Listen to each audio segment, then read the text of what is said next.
book review, and this time we are going to be talking about Gilgamesh. And so this is a translation by Stephen Mitchell. And Gilgamesh is one of the Sumerian mythology stories. And Gilgamesh is this burly, bigger than life king who runs around. He is part god, and he basically was just kind of terrorizing folks because he was massive and powerful, and basically he could. And so what ends up happening in the myth is that there is a plea made for the gods to create an equal to Gilgamesh, because Gilgamesh had this whole thing about, he said that it was decreed by the gods that all of the women, he would be able to initiate them into the marriage bed before their husbands. So he would go in first, and then once he was done, the husbands could go in after him. And that they were just like, this is outrageous. Like, this cannot go on.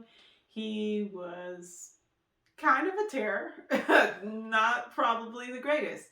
And although, I would think that the idea is that people are bowing down to him and acquiescing to what he's saying. One, because there's the idea that, he's associated with the gods, but also because they need the protection. He's able to offer protection. So they make this person, it's more like they make this being, and I'm not 100% sure. I probably should have looked up how to say his name before. I think I'm going to say it Enkidu. That might be it. Enkidu. Who is supposed to be his equal. And so he is not, I believe the best way to put it would probably be, from their terminology, civilized. He is out there with the animals. He grazes with the animals. He drinks water from the fresh water source with the animals. He has no contact with the people of that time. And so they're like, great, we've got him. Let's take this priestess, this sexual priestess from the temple. Let's bring her out here.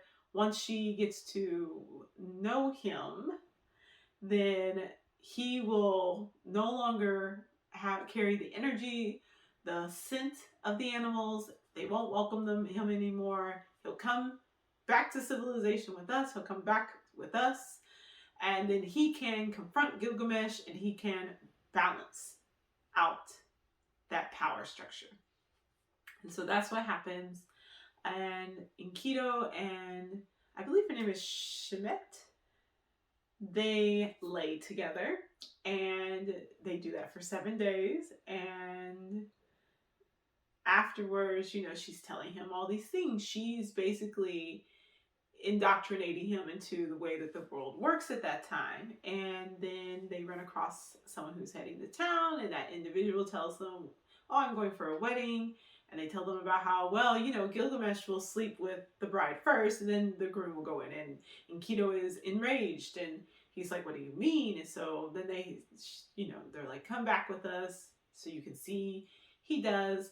They do run across some individuals, some shepherds, and they feed him, and he's never had food before because he's been living with the animals. And he loves it. He loves the wine. He loves the bread. He's having a great time. And then they head into town, and he goes in, and it's the wedding day, and Gilgamesh is about to go do his thing, and Enkidu is posted up out front of the door, and he's like, you're not getting in. This is not right. And they tussle. It is mentioned in the book. Stephen Mitchell mentions in the book, there is definitely a lot of homoerotic undertones here. There is mention of, kisses him like you would your wife. You will care for him like you would your wife. And so I'm like, they were definitely, the undertones here, if not explicitly, which I feel like it's pretty explicit, that they were in a relationship together, a partnership. but also that whole pulling apart to where it's like, this is just my brother and we're just really close, like we're closer than close can be. So that happens. Gilgamesh wins, but it is not in a, okay, I've conquered you and now, I will continue to do what I will do. It is that, Gilgamesh receives a prophecy saying that, like, someone will come along who will be your brother. And when you do, that's when he's told, you'll kiss him like you would your wife, you'll welcome him like you would your wife. And so that's what ends up happening. So they partner up. Great, wonderful. They're having a good time. Gilgamesh no longer is kind of terrorizing the people because he has somebody to hang out with and something to do. And so eventually, and I love this, Stephen Mitchell provides a really nice introduction where he talks about kind of what are some of the interpretations of this myth, and then also how he sees things, right? And I could definitely, although this is not a direct translation, this is one that he has filled in some of the gaps. He has taken some artistic license with the story, but I do also believe, I appreciate that as well, because it does make it flow in the way that we're used to storytelling. But you can see that Gilgamesh, yes, does carry these characteristics of a hero. He carries these characteristics of someone as a male that they would aspire to be and to have, to be strong, to be unwilling to give up, to always be looking for the next challenge, the next thing to conquer, But at the same time, also, Stephen Mitchell, I believe, does a great job at noting how that is his weakness as well as something that is perceived as his strength. Because Gilgamesh goes on this whole thing about how he has to go and conquer this protector of the forest. And Enkidu is like, yo, this is not the move to make. Like, this is a being who has been sent to protect this cedar forest by the god, I believe it's Enlil. And you're not supposed to, should not be attacking this person, this being, it's literally done nothing to us. He's just doing his job of protecting the forest. This is a bad idea. Like, you get Enkidu, who is serving kind of as Gilgamesh's conscience, who is like, hey, let's think about this, let's slow down a little, let's look at the pros and cons. But Gilgamesh is that fiery, I have this desire to do and be more, and I will figure out what to do, how to do it, and make it happen, even if it destroys me in the process or destroys everyone that I love in the process. And so eventually Gilgamesh convinces Enkidu to go ahead and go out there. They go and they ask for grace and for permission from Gilgamesh's mother, who goes and is like talking to the sun god, who of course now I will not Shemhat. That is Shemat. Shemat is probably how you say her name. That is who was in. That was who the priestess was. Is Humbaba. Humbaba is the being in the forest who is here to actually protect the forest and keep the humans from destroying it, which is exactly what ends up happening. I'm trying to... Shamash. Okay, so Shamash.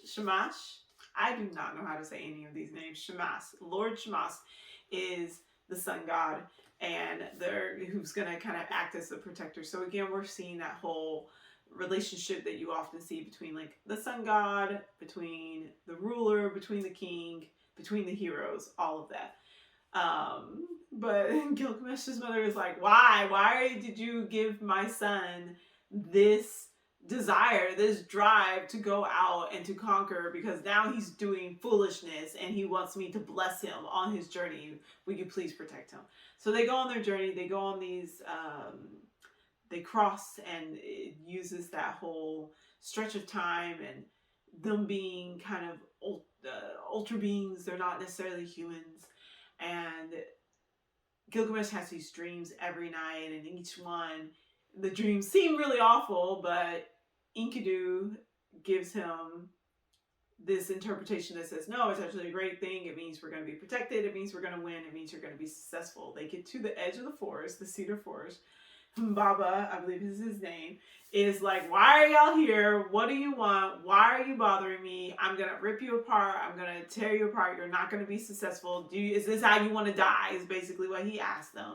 And so Gilgamesh now, now that he's actually there in the moment, he starts to get a little nervous. He's like, maybe this was not the best decision. Maybe I should not have tried to take this person down. But Enkidu, being who he is as the direct reflection, the direct mirror, when they switch places, where now Gilgamesh is feeling apprehensive, now Enkidu is the one pushing and the one like, no, you said we could do this. You said that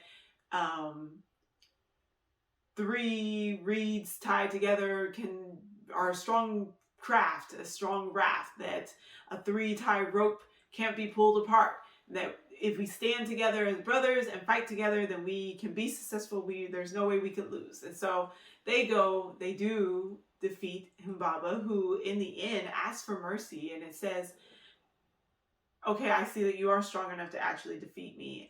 Please grant me mercy. Don't kill me. I am just doing my job. And Enkidu pushes Gilgamesh just to do it. He says, don't listen to him. Don't take what he's saying. Don't be swayed by his words. Do what you came here to do. And so Gilgamesh does it. And they chop down all of the trees in the cedar forest, and they bring it back to, use for different things. And so it really is it's a sad story in my opinion, because it's what happens when you feel like you have to prove yourself and do more and expand when it's really not necessary. Like, you already have all this power, you already have all this might, and it highlights how Gilgamesh is a cautionary tale about not being able to understand when enough is enough, not respecting the world around you and the order of the world around you, and wanting to just be more for just that very purpose. And how that can be a really foolish idea when you don't take into account what you can lose at the end of it. Like, you've gained all this and you've lost everything. So there's it shifts over into where Ainana, our favorite, I love Ainana. Ainana is like, oh, okay, Gilgamesh look kind of good, so maybe I'm gonna go and try to get with him. And so, but Gilgamesh is like, and Gilgamesh is not wrong, because Gilgamesh is just like, everyone that you get with ends up dead or something terrible happens to them. I mean, Ainana left one of her partners in the underworld, or had him do a trade-off with his sister. She turned another one into a lion. She turned one into a wolf. She turned one into, I think, a lion. It's just not a happy ending for her partners. And so he's like, I'm not signing up for that. So Ainana is enraged. She goes to her peoples. She's like, I'm mad. Bring me the bull of heaven so that I can, I can teach him a lesson. Like, you can't turn down a god. You might be all powerful here on earth, but you're not a god. And so she sends down the bull of heaven, who Gilgamesh destroys. And so now she's mad. And so, him and Enkidu, they tear apart the bull. He's got these big lapis lazuli horns, and they're like, they're huge, we're big, we're going to use them for this, and hang them up on the wall. It gives me very much Gaston vibes from Beauty and the Beast. And so then they rip off one of his thighs and throw it at Ainana, and she's enraged. She's like, are you freaking serious? Like, you're not going to disrespect me like that. This is not going down like that. And so she again wants to get her revenge, and I'm trying to remember, is she the one who curses Enkidu to perish? It might be. Hold on, let me check and see. Hold on.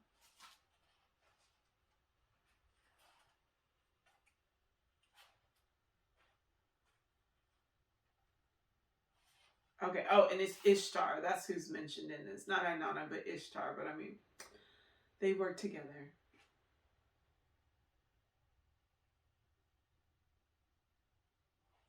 Okay, yeah. So that's what happens.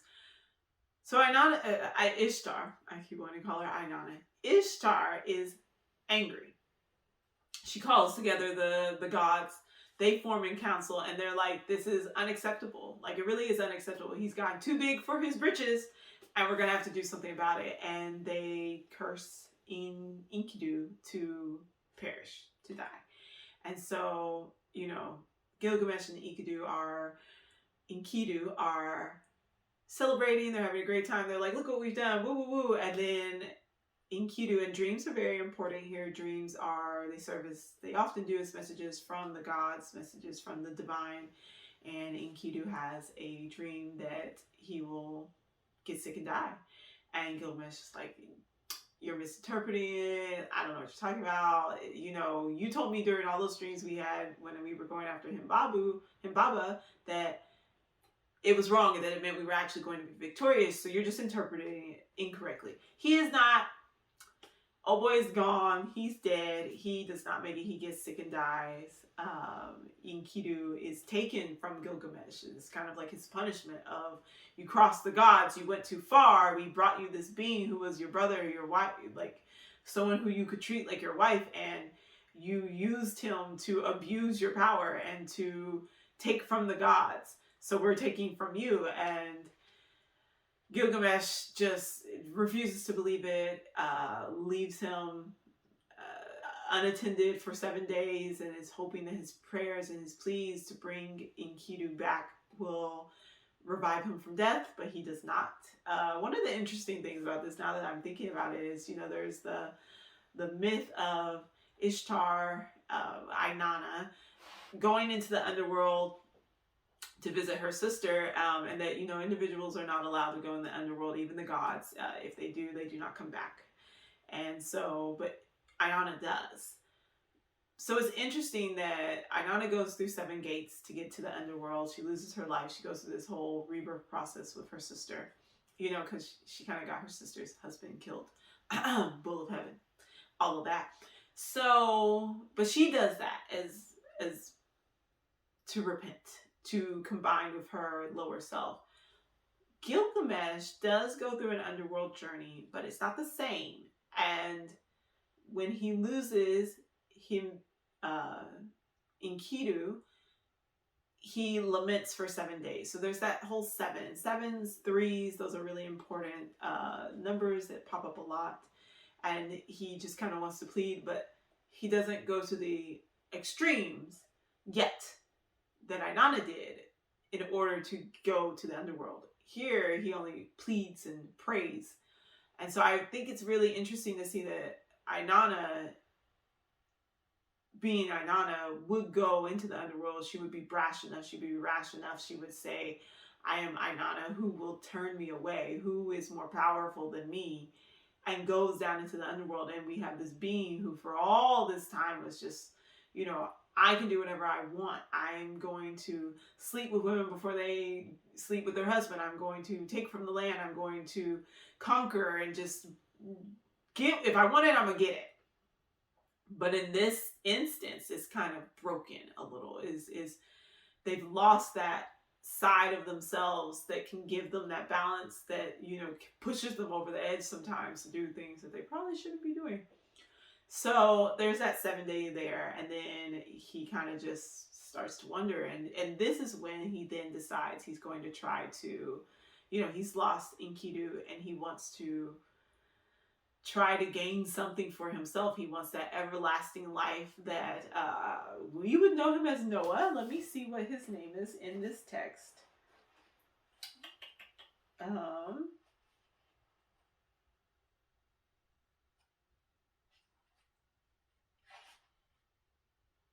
Hold on a second. Let me see what his name is. Oh, I'm not going to be able to say this.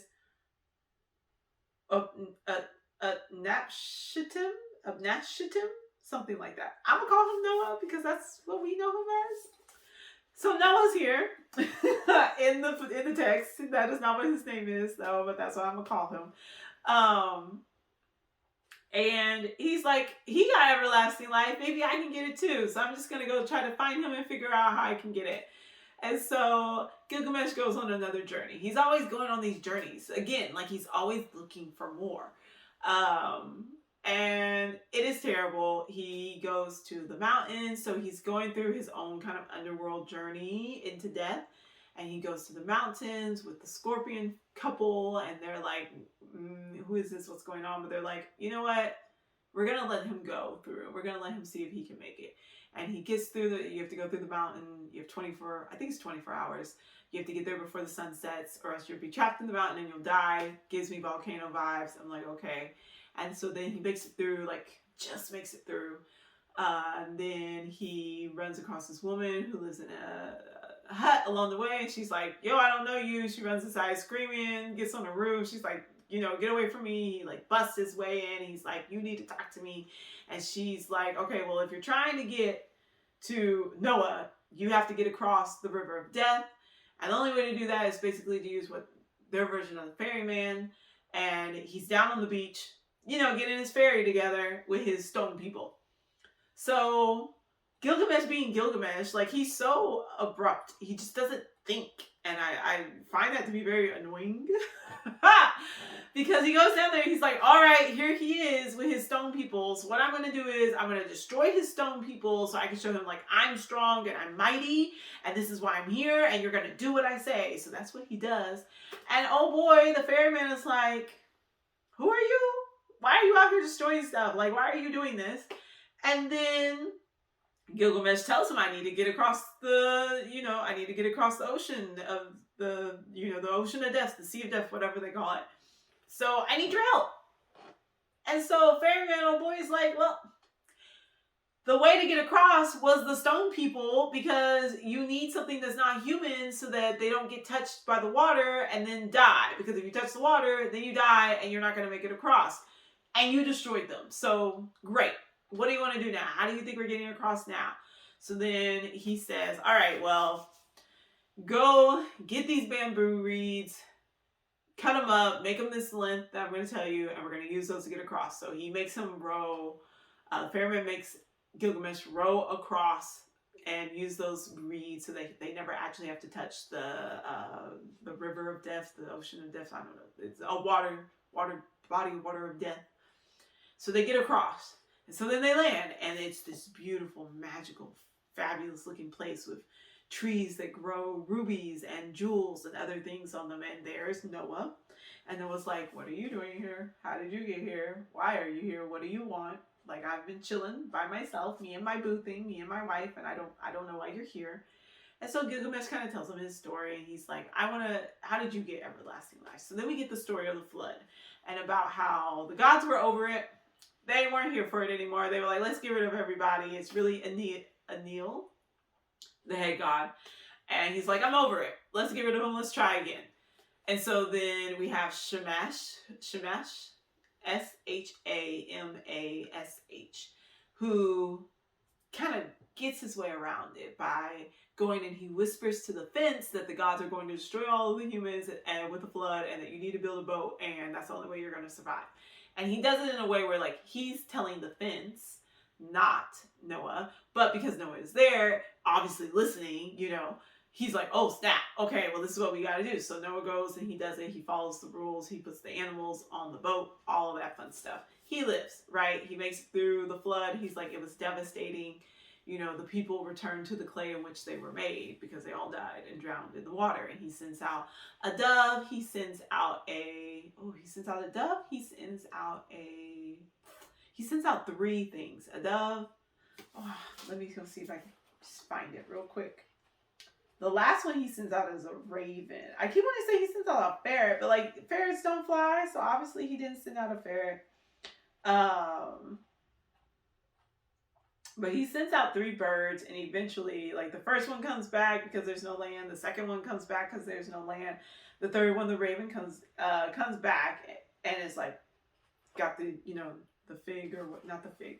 comes back with the evidence of land, and then flies away because he's like, I don't have to stay here anymore. There's land somewhere. So then Noah does his whole thing, and Enlil is angry because he's like, why is he alive? I thought I killed all of them. And they were like, the other gods are like, you were really rash. We probably shouldn't have killed them all. You know, hey, it's not our fault that he happened to hear from me talking to a fence about how to survive. And so we're going to, let them start over. And they're like, okay, well, we're going to bless you, Mr. Noah, with your wife, and y'all can survive, and y'all live on this really nice place for now. You'll have everlasting life. So they're immortal now. And so this is like, you have Gilgamesh, who now is upset because he's like, well, I'm not going to be able to do that. They don't like me. I'm like, they don't, because you do things that don't make sense. And so then Noah's like, well, okay, here's another way you could do it. All right. Down there in the water, there is this plant, I think it is, or it's a fish. It's a plant or a fish that if you get it and you eat it, you'll have everlasting life. It'll be great. So Gilgamesh is like, I can do that. Gilgamesh ties rocks onto his legs. He goes down in the water. He gets it. He comes back up. He's successful. It's like great. They take him back. He's on his journey back. He's doing wonderful. And then, I don't remember. Oh, no. Noah gives him a task. He says, oh, okay, well, if you can show that you're worthy, then maybe, the gods will grant you everlasting life. You just have to stay up. Gilgamesh sits down and falls promptly asleep. And Noah is just like, really? You have made it like nowhere. You have no fortitude. You just have brash, brute strength and power. So Noah has his wife bake loaves of bread as evidence that he's been asleep, and then he wakes him up after the 7th day, again 7 days. So he's like, sleep is like death, but there's a line in there that talks about it actually. It says sleep is like death, but you wake up. It's your tripping to death, but you wake up, and then but death is everlasting. So he wakes him up. I don't know, that just came to me. But he wakes him up and he's like, Gilgamesh is like, I was sleeping, I was just resting my eyes, I can't believe, I've been up for how long? And I was like, you fell asleep. You've been asleep for 7 days. Here's the evidence. And that's when he tells him about the other way that he can become immortal. But Gilgamesh, being Gilgamesh, gets distracted. I don't even remember why he gets distracted, but he gets distracted. And then a snake comes along and eats whatever it is that's supposed to give him everlasting life. And so now Gilgamesh just sitting there looking crazy again because he's lost his way to have to be immortal. And as the snake leaves, he sheds his skin. So now we get kind of that story of why snakes shed their skin and how they are they have longer lives, everlasting life, that idea of creation and constantly rebirthing ourselves. And so it's not so much that they never die, it's just that they go through a rebirth process, and as they emerge, it is like they get to live over and over and over again, which like Gilgamesh totally misses that. But I believe at the end, he starts to understand that it cannot just be his internal drive that pushes him. It cannot just be going after the things that he desires and the things that he wants more and more of that can be what leads him in his path. That his life has to be about more, and that it is actually what lives on beyond him that will make him immortal. He doesn't actually have to live forever. He doesn't actually have to be a god, because the myth starts with looking at what he has created, his city, and how much power and strength and how that will be remembered forever. In Enkidu, he has a statue built of him. This story, he is actually immortalized through what he has done, and that his story will live on forever, and that through that story, through his legacy of the work that he has done to create a city where his people can be safe, to erect this statue of Enkidu, to go through all of these triumphs and failures, is what has actually made him become immortal.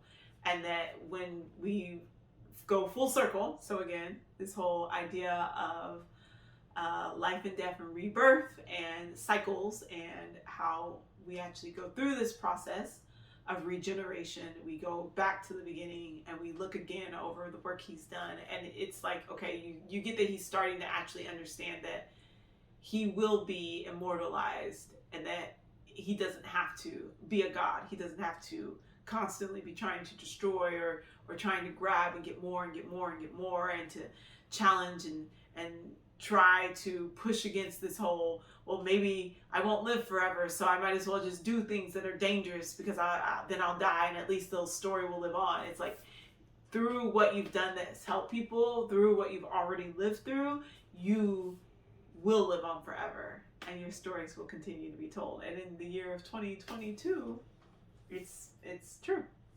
So I think that I really enjoyed this story. I would like to get more in depth, go a little bit further into the myth, and to look more at this masculine journey through the underworld, this masculine drive. I feel like this is a very Martian tale, so it ties into my interest in Mars and Venus. They're both here again together, and so I really enjoyed it. It's, again, a quick read.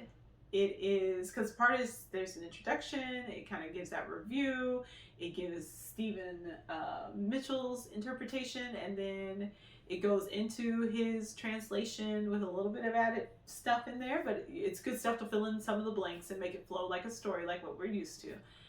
And then that's it. So it's a pretty quick read, but it's a good one, and it starts to really tie together these stories that you're hearing, but it also ties into, if you're interested in astrology, if you're interested in mythology, it ties together some of these myths that we're hearing, that we're learning about. So I really enjoyed it. I will definitely be reading it again to go do a little deeper read of things, and to also start to put into conversation these different texts that I am reading.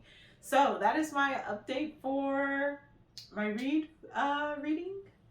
goals. And so I'm still reading the Mars book. I am not sure what the next book I'm going to pick up after that will be. Oh, yes, I am. I'm lying. The next book that I will start, that will not be no, we'll probably go ahead and start it February 1st, is When the Sahara Was Green. So, because I've been working on my book and I need this information. I need this information for the book. So that will be my next one. And then I need to pick a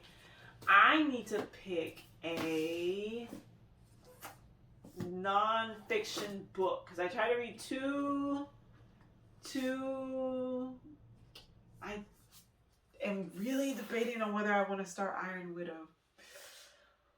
Ooh, because then I would have my Mars book, I'd have my When the Sahara Was Green, and then I'd have my Iron Widow as my non-fiction, or as my fiction text. I need one fictional text. Ooh, I don't know.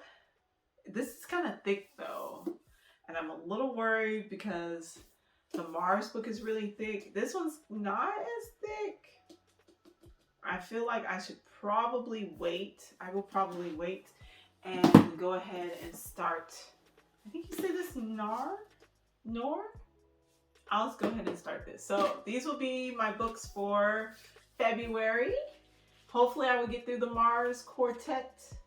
I feel like Mars Quartet won't be finished until March. So these will be the two that I'm going to aspire to get done in the month of February. So that's our reading update. So let me know how your goals are going. Let me know how you're doing. I'll see y'all later. Thanks for watching. Bye.